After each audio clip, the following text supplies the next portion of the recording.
पढ़े होंगे इसके बारे में, हेमचंद्र के बारे में पढ़े होंगे, हेमचंद्र विक्रमादित्य। लेकिन यहाँ के इतिहासकार उसका हेमचंद्र विक्रमादित्य का नाम हटाकर क्या रख दिया? हाँ जी, नाम में चेंज कर दिया बेचारा का। हेमू एक्चुअली नाम ही नहीं था उसका, हेमचंद्र। प्यार से हेमचंद्र विक्रमादित्य को हेमू कह दिया, तो अकबर को अबू कह देता। देखिए, भारत पर मौर्योत्तरकालीन विदेशी आक्रमण तो सबसे पहले कौन किया है? बैक्टीरियन, फिर सिथियन, फिर पार्थियन, फिर यूची। देखिए, यूची, उसके बाद पार्थियन, उसके बाद सिथियन, उसके पहले बैक्टीरियन। अगर आपको कभी भी आए सजाने के लिए तो अंग्रेजी वर्णमाला के बढ़ते क्रम में सजा लीजिए, है ना। ये नहीं BSPU ऐसा नहीं, चारों रहता है, इनको क्रम में सजाइए। Bactrian, Scythian, Parthian, Yuezhi. तो इसमें देखेगा जो अंग्रेजी वर्णमाला के बढ़ते क्रम को फॉलो करेगा वही होगा, ठीक है।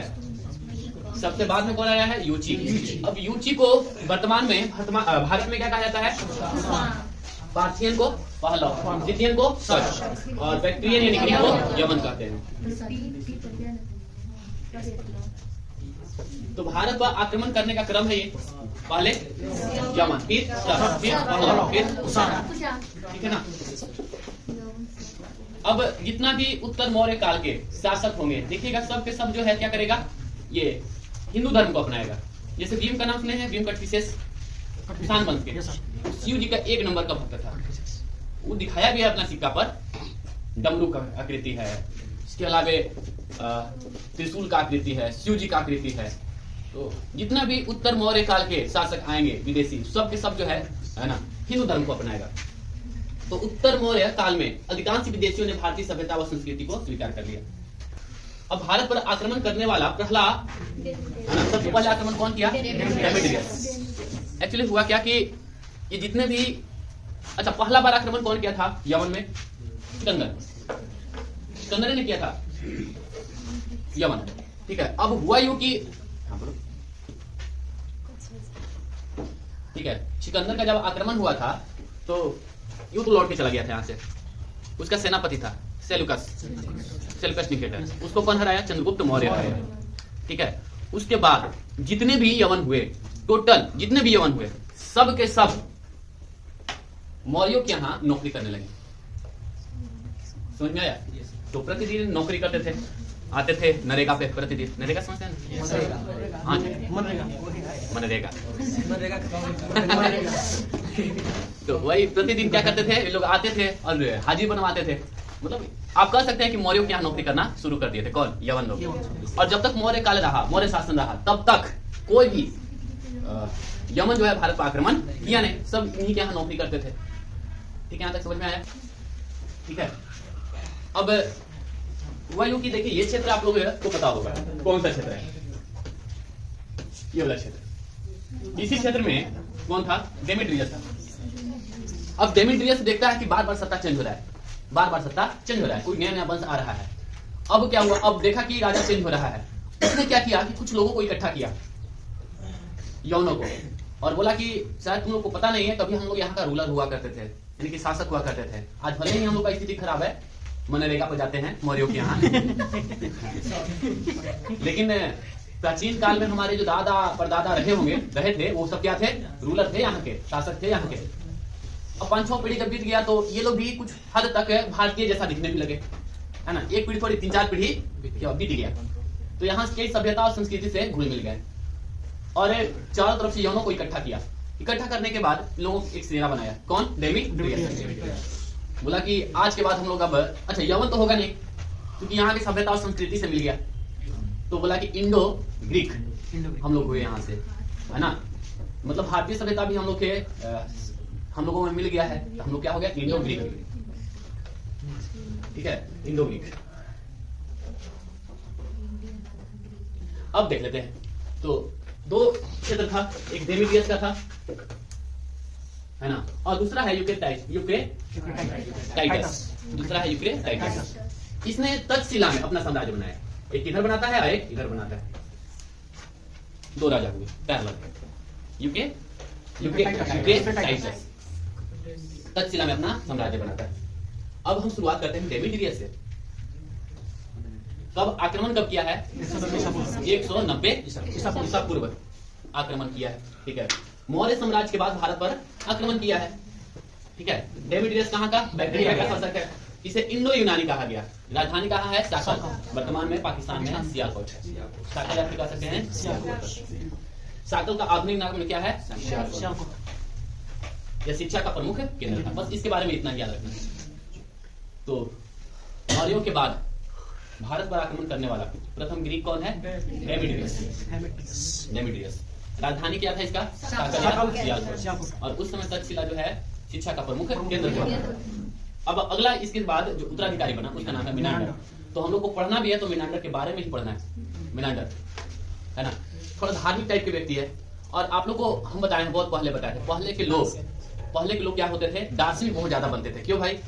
तो जनरली कोई काम नहीं होता था, और कोई काम नहीं होता तो आत्मा परमात्मा के बारे में बात करना शुरू। तो इसको आत्मा परमात्मा के बारे में बात करना थोड़ा अच्छा लगता था। तो ये खोजते रहता था कि कोई ऐसा व्यक्ति आए जो हमसे इसके बारे में थोड़ा सा चर्चा करे। उसी समय उसी के एरिया से नागसेन गुजर रहे थे। नागसेन के नाम आप लोग सुने। इनके पास जाता है मिनांडर के पास और बोलता है कि एक बौद्ध भिक्षु है, बहुत ज्ञानी व्यक्ति है नागसेन, दार्शनिक है, कहे तो हम उनको बुला दे। नागसेन बोला नहीं, क्यों कुछ अभी बुलाओ। आया तो बहुत इज्जत से कि बैठाया कि आप बैठिए, है ना। तो थोड़ा इज्जत दिया, बहुत इज्जत दिया, थोड़ा नहीं बहुत इज्जत दिया। तो बोला कि हम आपसे कुछ वार्तालाप करना चाहते हैं। बोला कि ठीक है पूछो। तो वही जो दार्शनिक क्रिश्चियन होता है वही पूछा, आत्मा क्या होता है, परमात्मा क्या होता है, भगवान होते हैं कि नहीं होते हैं, इस तरीके से बहुत सारा प्रश्न पूछा, है ना। नागसेन जो है धीरे धीरे करके सबका उत्तर देते चला गया। नागसेन से बड़ा प्रभावित हुआ, अरे वाह। और एक दिन वार्तालाप हुआ, फिर दूसरा दिन हुआ, फिर तीसरा दिन हुआ। कहा जाता है कि बहुत लंबा घटना घटा। लास्ट में इतना ज्यादा प्रभावित हुआ नागसेन से कि अंततः वो क्या किया, बौद्ध धर्म स्वीकार कर लेता है। तो मिनांडर को बौद्ध धर्म में कौन है परिवर्तित किया है? अब ये जो घटना घटा है इसका पूरा घटना का वृत्तांत, मतलब जो जो हुआ है उसमें जो जो प्रश्न पूछा गया था वो मिलिंद पन्हो नामक एक पुस्तक में लिख दिया गया है। पन्हो का मतलब ये होता है प्रश्न। किसका प्रश्न? मिलिंद का प्रश्न, है ना। तो मिलिंद पन्हो नामक पुस्तक है। किसके किसके बीच के वार्तालाप का चर्चा होता है? मिनांडर और नागसेन के बारे में, है ना। अगर आपके बौद्ध धर्म का दर्शन पढ़ना है ना, तो बौद्ध धर्म का दर्शन क्या है, तो बस एक पुस्तक काफी है, मिलिंद पन्हो। उसमें सब चीज लिखा हुआ है। बौद्ध धर्म का दर्शन क्या है, आत्मा क्या है, परमात्मा क्या है, टोटल चीज आपको मिल जाएगा यहाँ से।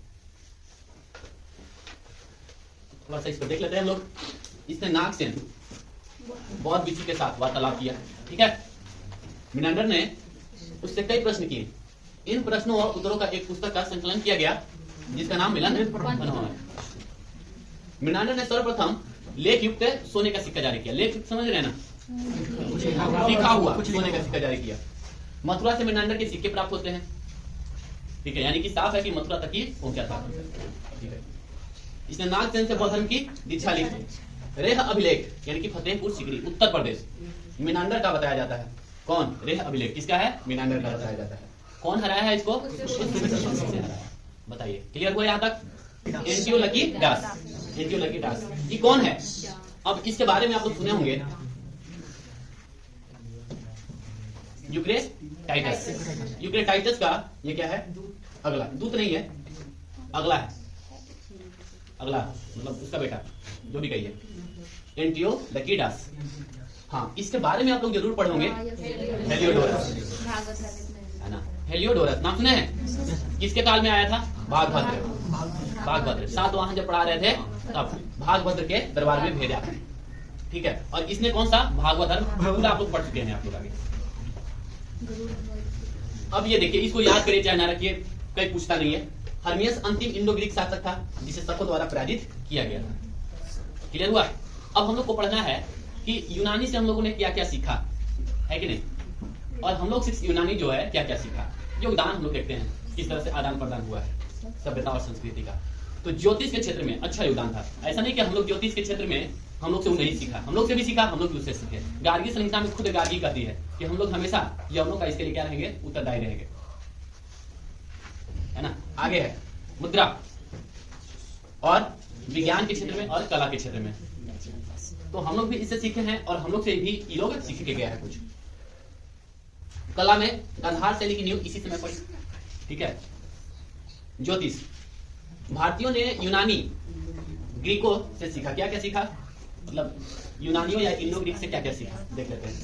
निश्चित तिथि से काल गणना की प्रथा, क्लियर।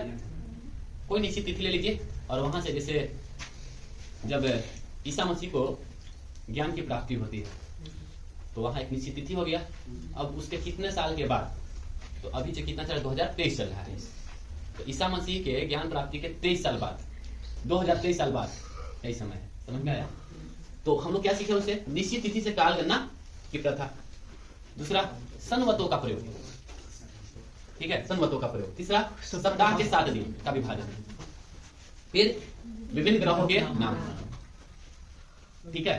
तो इस सब के सब कौन है, अब पता नहीं विभिन्न ग्रहों के नाम क्यों दिया, हमको नहीं लगता है, ये तो हम लोग यहाँ दिखाई।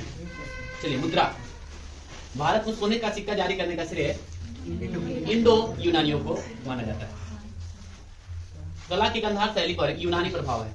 इस पर गंधार कला को ग्रीको बुद्धिस्ट आर्ट भी कहा जाता है। गंधार कला और एक होता है मथुरा कला, है ना। तो मथुरा कला पर किसका प्रभाव दिखता है, भारतीय, और गंधार पर किसका प्रभाव पड़ता है, इंडो ग्रीक का, क्लियर है ना। तो यूनानी प्रभाव किस पर है, तो गंधार। और गंधार वाला जो तक्षशिला वाला जो क्षेत्र देखेगा पाकिस्तान वाला, उधर रहता था ना, तो वहां पे जो प्रभाव है गंधार, तो वहां पे किसका प्रभाव है, यूनानी का प्रभाव है। लेकिन जो मथुरा में है भारतीयों का है, यहाँ पे भारतीय प्रभाव दिखने के लिए मिलता है। तो दोनों प्रभाव का विकास हुआ है, ठीक है, मथुरा और गंधार।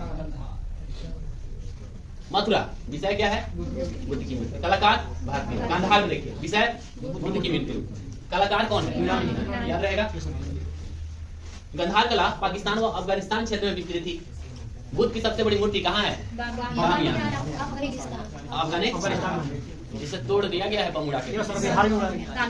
गंधार की मूर्ति, गंधार की बुद्ध मूर्तियों में भावुकता व आध्यात्मिक कम नजर आती है। सिंपल ऐसे उठा दिया है। अब आते हैं चीन का विशाल दीवार का निर्माण किसने करवाया, शी हुआंगटी। कब किया है, 3वीं शताब्दी ईसा पूर्व, ठीक है। तो चीन का दीवार बना दिया। अब जब चीन का दीवार बना दिया तो अब क्या हुआ कि वहां का जो शासक है ना, क्योंकि शक जो है उन्हीं के यहाँ नौकरी करते थे, लेकिन बर्बर किस्म के थे, पंचायती थोड़ा ज्यादा किया होगा, है कि नहीं। खिसिया गया वहां का शासक और लगा इस सबको खदे खदे के मारने, तो वहां से लोग भागा है और भागते भागते भागते भागते वही पाकिस्तान वाला एरिया में प्रवेश किया। उसी के तो बता रहे हैं, ये मध्य एशिया यानी कि ईरान की बर्बर जाती थी, है ना, ईरान जो है ना क्षेत्र। अब चीन के क्षेत्र में, चीनों के यहाँ क्या, चीन में क्या करता था, ये लोग नौकरी करता था। चीन के विशाल दीवार बनने के कारण इन्हें पश्चिम की ओर क्या हुआ, बढ़ने के लिए बाध्य होना पड़ा। परिणाम स्वरूप शकों को भारत में इंडो ग्रीक भागों पर आक्रमण करना पड़ा। इंडो ग्रीक भाग समझ रहे हैं ना, कौन सा भाग हुआ इंडो ग्रीक, इंडो ग्रीक वाला भाग कौन हुआ, पाकिस्तान वाला क्षेत्र, पाकिस्तान, अफगानिस्तान, ईरान, इराक वाला जो क्षेत्र है वो इंडो ग्रीक है।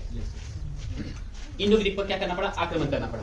जीवन कैसा है इन लोग का, खाना मदोस। खाना मदोस का मतलब समझ रहे ना, यहाँ वहाँ अपना पालन पोषण करना, घुमंत घोटिया घूमते रहना, और इस तरीके से क्या करता था ये लोग अपना जीवन यापन करता था। बर्बर टाइप की जनजाति है, पढ़ने लिखने से मतलब नहीं। चारागाह की खोज में भारत है। चारागाह मतलब ऐसा मत समझिएगा कि चलते चलते आ गया यहाँ, खान पान है ना, खाना वगैरह की खोज में कहाँ आया, भारत।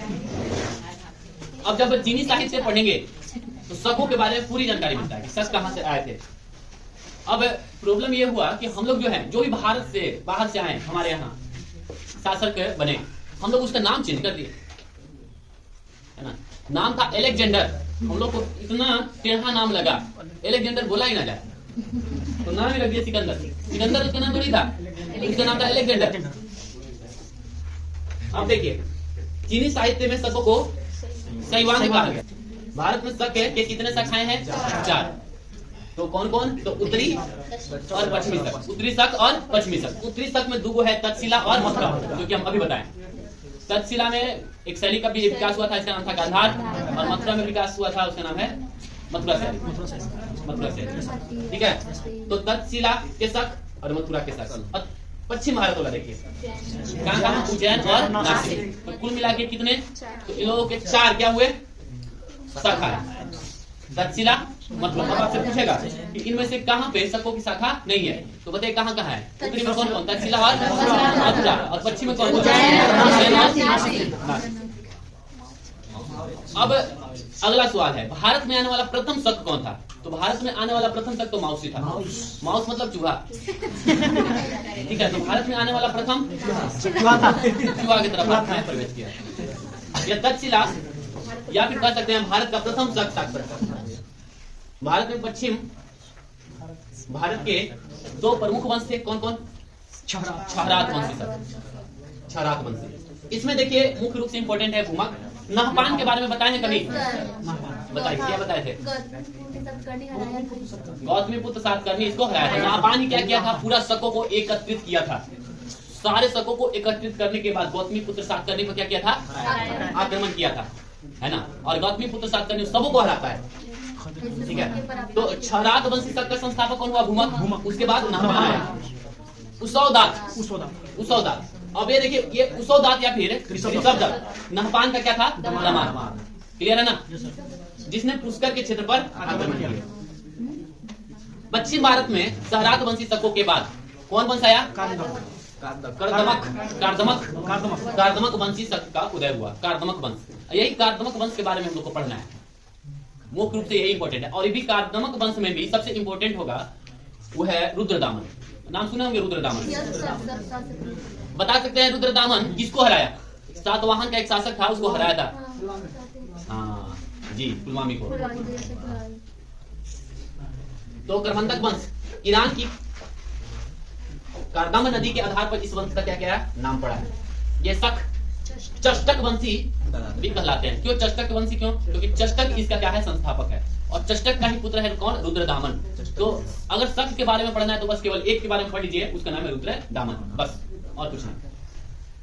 रुद्रदामन। तो रुद्रदामन के बारे में ही पूछा जाता है, ध्यान रखिएगा। इसके बाद चष्टक शासक बना। ये शक चष्टक वंशी भी कहलाते हैं। इससे इन शकों में पहला शासक क्या है? यशोमतिक। लेकिन ध्यान रखिएगा, यशोमतिक जरूर है लेकिन संस्थापना का श्रेय किसे जाता है? इसके बाद रुद्रदामन शासक बनता है। कब? 130 से 150, ठीक है। तो रुद्रदामन इसका प्रथम शक है। रुद्रदामन प्रथम शक, प्रसिद्ध शासक है, सबसे प्रसिद्ध शासक है। कौन? रुद्रदामन।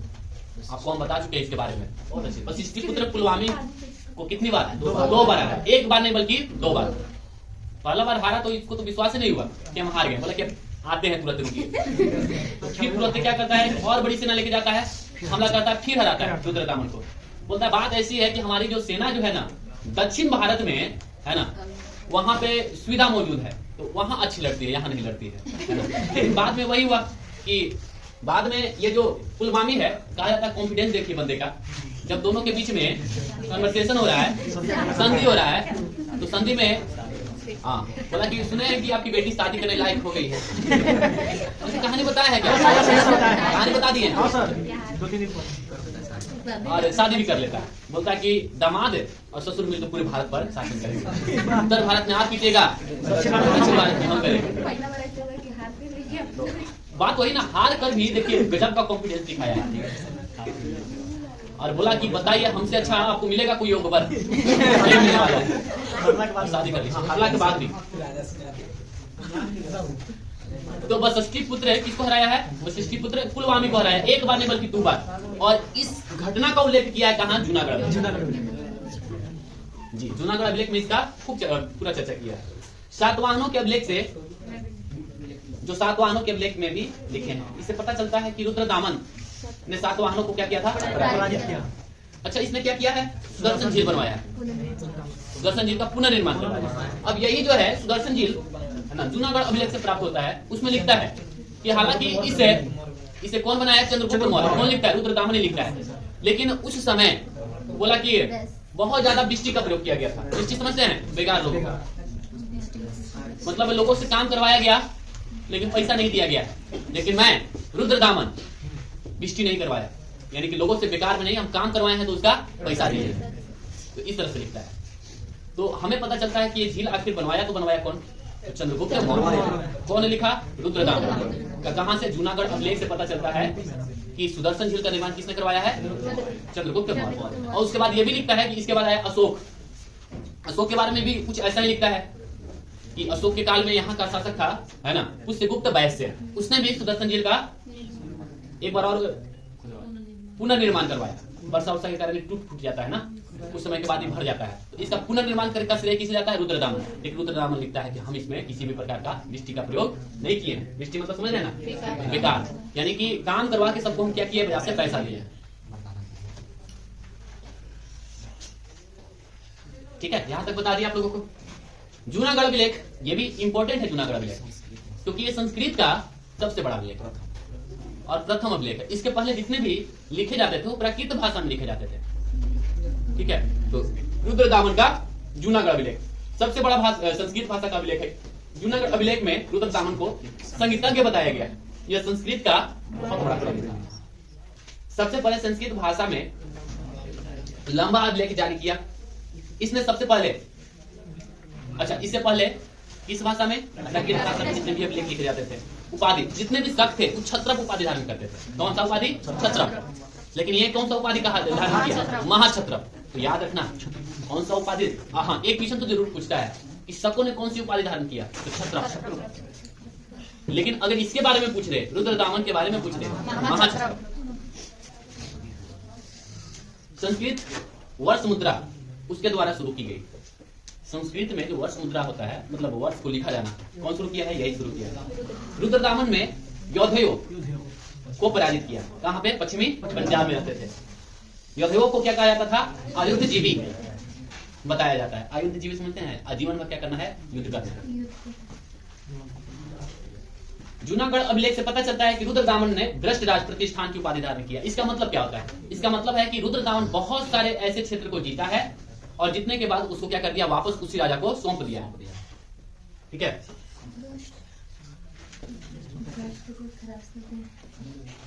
भारत में पश्चिमोत्तर प्रांत में बसने वाले शकों ने अपने आप को क्या कहा है? क्षत्रप। और ये क्या बोला है अपने आप को? महाक्षत्रप। रुद्रदामन के बाद शकों की शक्ति क्या हो गई? कमजोर हो गई। और बाद में हम देखेंगे कि एक व्यक्ति आता है और शकों को पूरी तरह से भारतीय सीमा से बाहर खदेड़ देता है। और उज्जैन का शासक था, ठीक है, उज्जैन, और अपने आप को कहा विक्रमादित्य। और विक्रम संवत चलाया उसी समय से।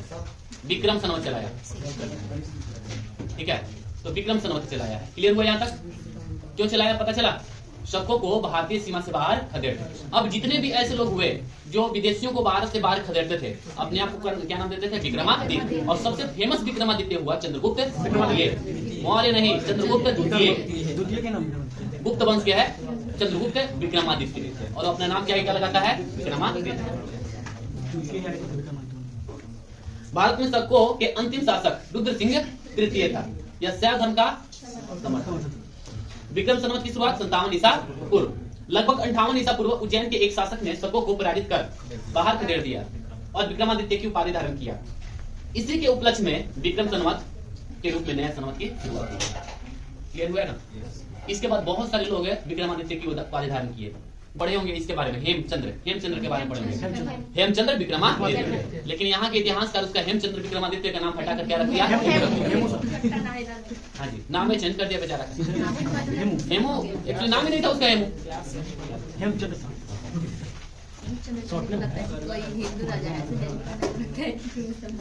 प्यार से हेमचंद्र विक्रमादित्य को हेमू कर दिया, तो अकबर को अब्बू कह देता।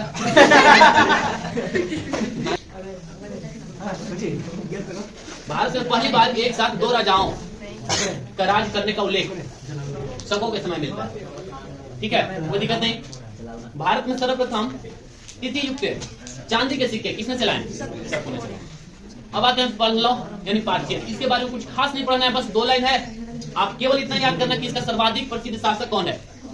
तो पहलव मूलतः कहाँ के थे? पार्थिया के निवासी थे। और गोविंदो फैनिस है ना, देवेंद्र फडणवीस नोट पढ़ लेना। गोविंदो फैनिस। पहलव का सर्वाधिक प्रसिद्ध शासक कौन है? गोविंदो फैनिस। अब बड़ा टेढ़ा नाम है, हम लोग इसका नाम रखिए बिंदुफर। थोड़ा अच्छा लगता है ना, बोलने में अच्छा लगता है। गोविंदो फर्निस। और कहाँ पे है? बिंदु फर्निस। टेढ़ा नाम है। तख्त ए बही अभिलेख कहाँ है? पेशावर में। तो गोविंदो फर्निस के बारे में जानकारी मिलती है। और कौन धर्म का अनुयायी था? इसके शासनकाल में ईसाई धर्म प्रचारक सेंट थॉमस भारत आया था।